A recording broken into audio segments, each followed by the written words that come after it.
now is the latter part of the year, and it's the part of the year where I start seeing posts from other real estate agencies where the agents are reporting that, they've capped. And for those of you that don't know what cap means, that means that that organization has agreed that after you've paid into a commission level, the amount of commission they take from you from that point until the end of the year or the end of your anniversary with the company, they'll reduce that amount of money they're taking from you. That's no different than if someone was to say they're celebrating paying their taxes. A commission split is an expense.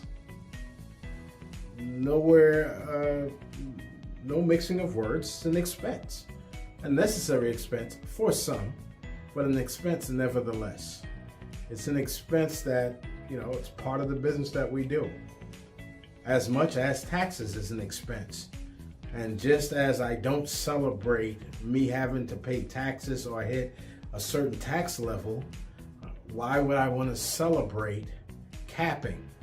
So get out of that mindset with these companies. They are celebrating the fact that you've maxed out their compensation and moved on. Now, I'm only going on this rant because you have options. Now, if you're part of a team, if you're part of an organization and that's built into it, that's great.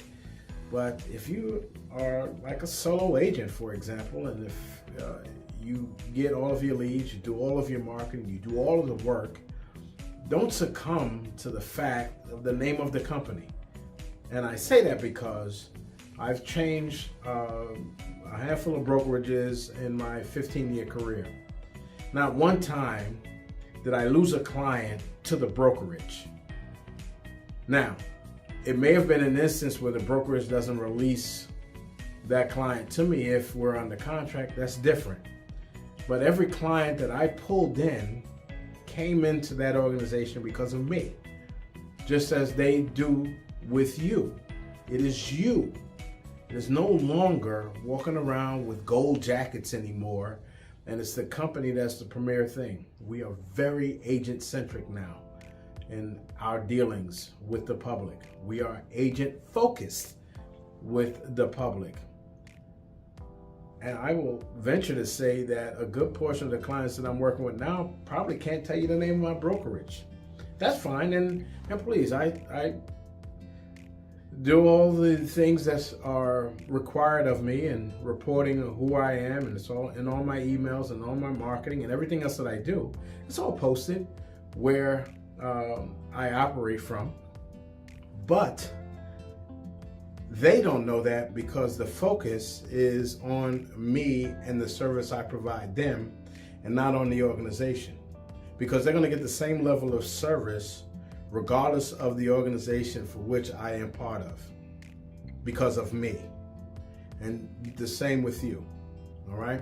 So don't get caught up in that whole paradigm. It's about the name of the brokerage. It is not. It is not.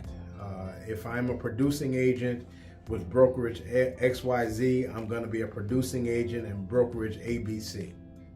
The difference is I know what I'm paying for because I am with a brokerage model that allows me to keep all of my commission, all of it.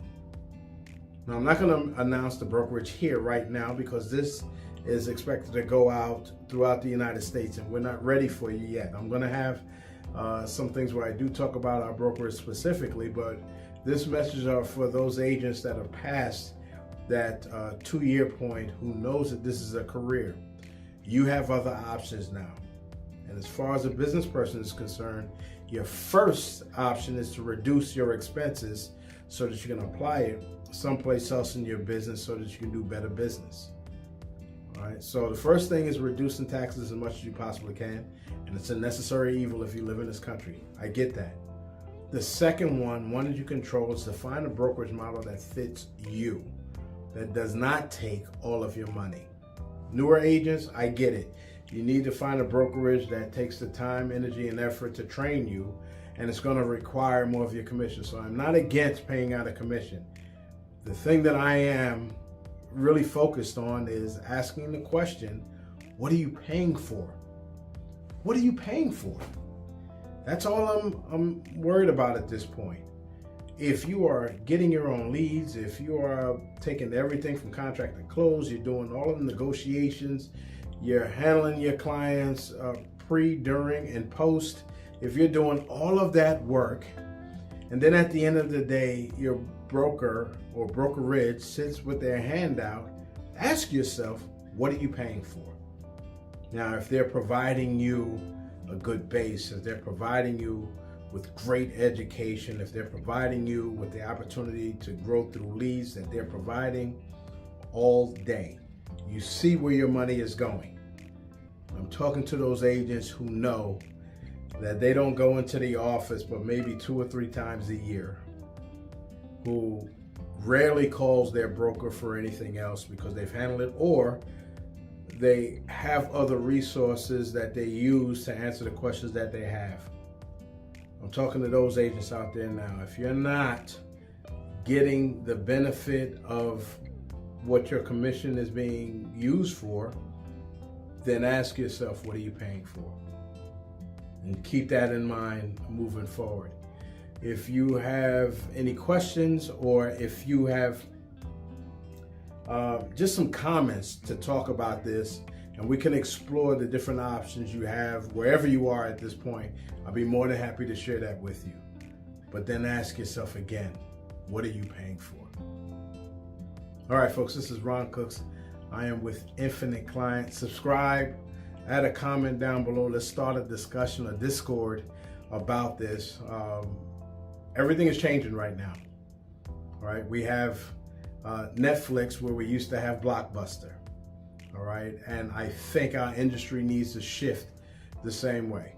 So if you're interested in, doing that battle cry with me, I'll be more than happy to have you join on board. Until then, I will talk to you later. You take care. Bye.